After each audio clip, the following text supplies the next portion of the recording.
Welcome to Watch Mojo, and today we're counting down scenes from the Simpsons TV run that stood the test of time for better or worse, but no running gags. Flaming Mouse. Yes, I'm looking for a friend of mine. Last name Jazz, first name Hugh. Hold on, I'll check. Number 10. Hank Scorpio's multitasking. One person's supervillain is another person's fair, understanding, and really cool employer. I'm Hank Scorpio. Wow, my boss. Don't call me that word. I don't like things that elevate me above the other people. I'm just like you. Oh, sure, I come later in the day, I get paid a lot more, and I take longer vacations, but I don't like the word boss. Hank Scorpio personifies this duality in a series of interconnected scenes that are really one big scene. Near the end of the only episode the character appears in, we see him taking care of James Bond with a T, threatening the UN and then torching government forces with a flamethrower. Hey, Homer, you're missing out on some fun. They did, after all, invade his lair, which is also his office. But he isn't too busy with his plans for world domination to take the time to praise Homer for his quick thinking, give him advice on hammocks, and respect his decision to quit for his family's well-being. That's some hilarious and truly memorable multitasking. Hey, what's going on? I'm having a little trouble with the government. Oh, those jerks always walking over the small businessman. Don't get me started about the government. Number 9. Happy birthday, Lisa. Most of the hype for The Simpsons' third season premiere involved around the rumor that Michael Jackson was going to be voicing a character. I can't believe you never heard of me. I'm a very popular entertainer. Oh, of course I've heard of you. I mean, you'd have to be living under a rock not to know. What'd you say your name was? Michael Jackson. Doesn't ring a bell. Well, have you heard of MTV? Nope. Motown? No. Beat It? You beat it. Thriller? What was that last one? Thriller? Nope. The singer did provide the voice for Leon Kompowski, a psychiatric patient who Homer brings home and who thinks he's really MJ. Jackson was credited as John J. Smith due to contract reasons, which didn't prevent him from writing Happy Birthday, Lisa. Lisa. Lisa. Lisa.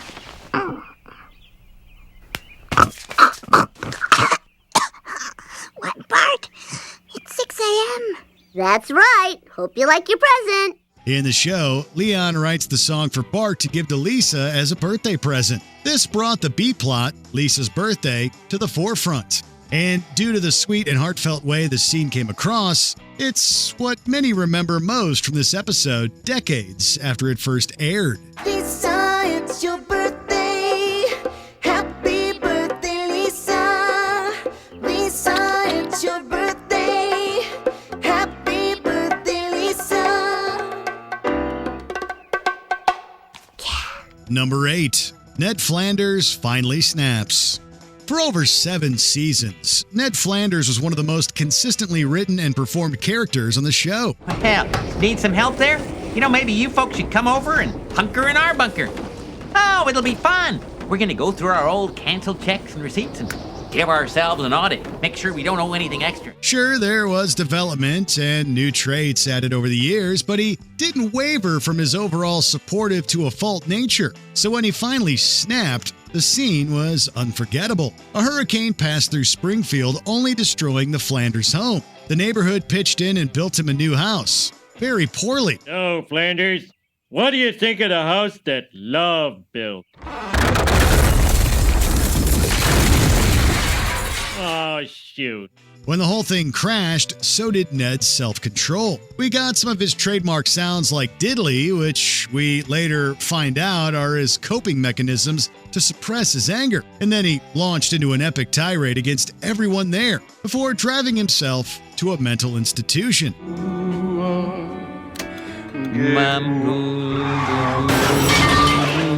Number 7. Maude Flanders' death. Maude Flanders died either because of a barrage of t-shirts knocked her off the bleachers of the local speedway, or because her voice actress, Maggie Roswell, was not able to satisfactorily negotiate her contract with Fox. It's hard to believe we're never going to see Maude again. And poor Ned didn't get a chance to say goodbye. Regardless, the way the writers handled her death was shocking to say the least. It happened near the beginning of the episode, shortly after the opening credits stopped rolling. That Maude, she was really something. Oh, wasn't she? Thank you, Mo. I appreciate that. The story then shifted focus to Homer and Bart helping widower Ned deal with dating. While other recurring Simpsons characters had died before, this was the first time it happened on screen. Been through some rough times yourself? I recently lost my wife. I'm real sorry to hear that. Number 6. Homer's mom leaves. Homer's mother, Mona Simpson, voiced by Glenn Close, would come in and out of her son's life during the series and eventually die. I can't believe you're here. Dad always told me you died while I was at the movie. While these encounters were always emotional, it's the first time we see them say goodbye that stands out. Homer didn't know his mother was alive, but when he shows up, the reunion is brief. Because of her past activism, she is forced to go back on the run with the Underground. Well, there's my ride. The Underground awaits. At least this time I'm awake for your goodbye. Oh, Homer. Remember, whatever happens, you have a mother, and she's truly proud of you. After they part, Homer just looks off in the distance and then up at the stars. This moment is truly powerful and melancholic, done with no dialogue. Producers even asked the network not to run commercials over the end credits so they didn't diminish the emotional weight of the scene.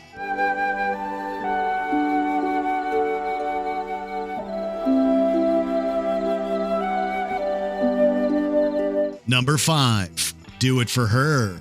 We've seen Homer as a grossly unqualified oaf at his job and as a caring family man at home. Quiet!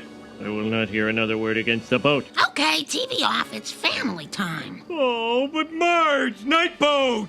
The crime-solving boat! Those worlds collide in a notably touching way when Bart and Lisa ask why there are no baby pictures of Maggie in the family photo album. We learn that at one point, Homer had quit his job at the nuclear power plant and replaced it with his dream job at the bowling alley, until Marge's unexpected third pregnancy forced him back to the plant. So, come crawling back, eh? Seems like the classy thing to do would be not to call attention to it. Mr. Burns exacted revenge by posting a demotivational sign reading, "Don't forget, you're here forever," in Homer's workspace. But by covering it with Maggie's baby pictures, it now reads, "Do It For Her," ending the episode on a beautiful, emotional note. There are pictures.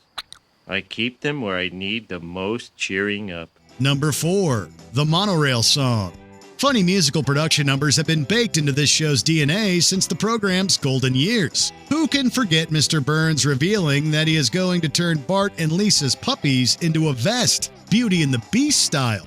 But a greyhound fur tuxedo would be best, so let's prepare these dogs. Kill 2 for matching clogs. Or Troy McClure proving that the Planet of the Apes really can work as a Broadway musical. But it's the late, great Phil Hartman's earlier singing performance as traveling salesman Lyle Landley that is still the most memorable. Well, sir, there's nothing on earth like a genuine, bona fide, electrified 6-car monorail. What I say? Monorail. What's it called? Monorail. That's right, Monorail. While not a direct parody, it clearly draws inspiration from Meredith Willson's The Music Man. But episode writer Conan O'Brien, along with Hartman and the good people of Springfield, make this number uniquely Simpsons. O'Brien would even perform the song at the Hollywood Bowl in 2013. But Main Street's still all cracked and broken. Sorry, Mom. The mob has spoken. Number 3. Frank Grimes loses it.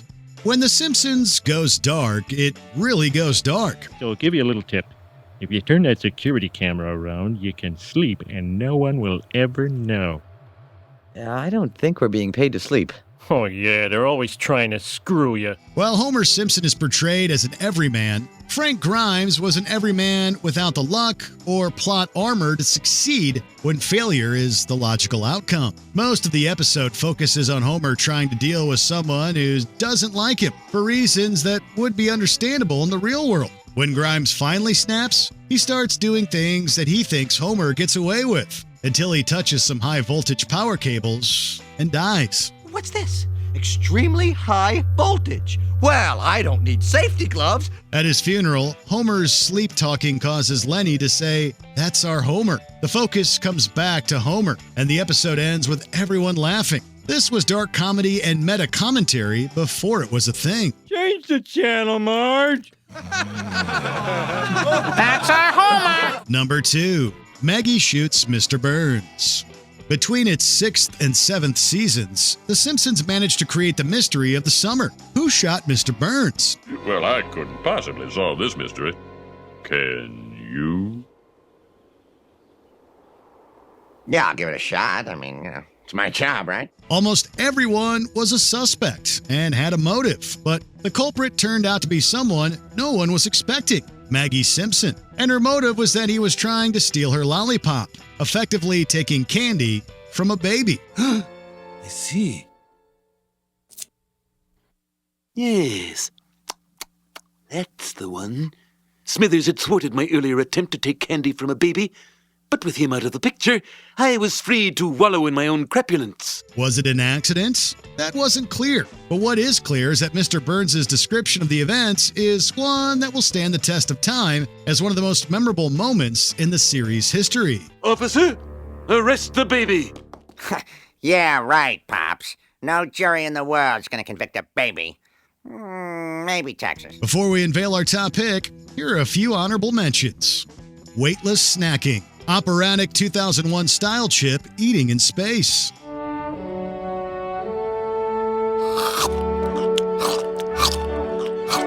Stepping on rakes. Repeating a gag until it becomes iconic.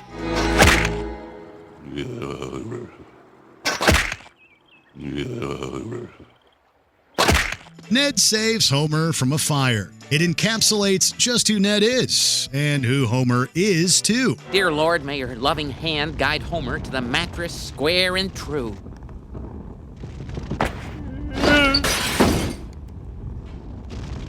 Okay.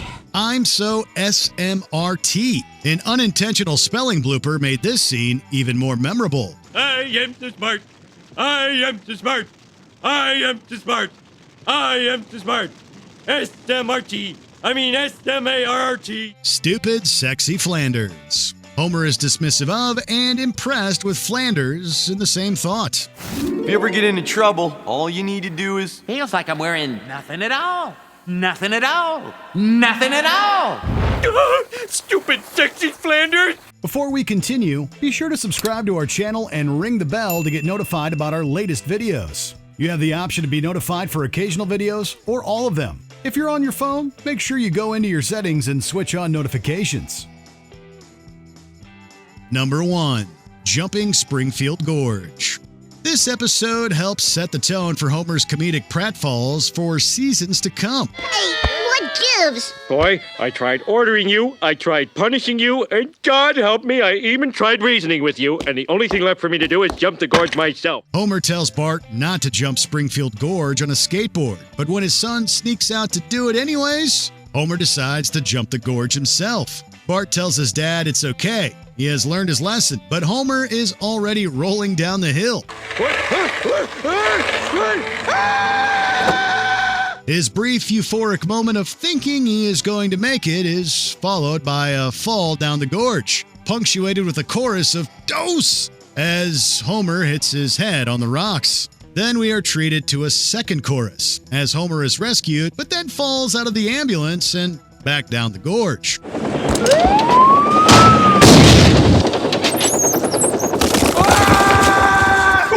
Do you agree with our list? Are there any iconic Simpsons scenes we missed? Surely there are. This show had so many memorable moments. Let us know in the comments. Mr. Plow, that's my name.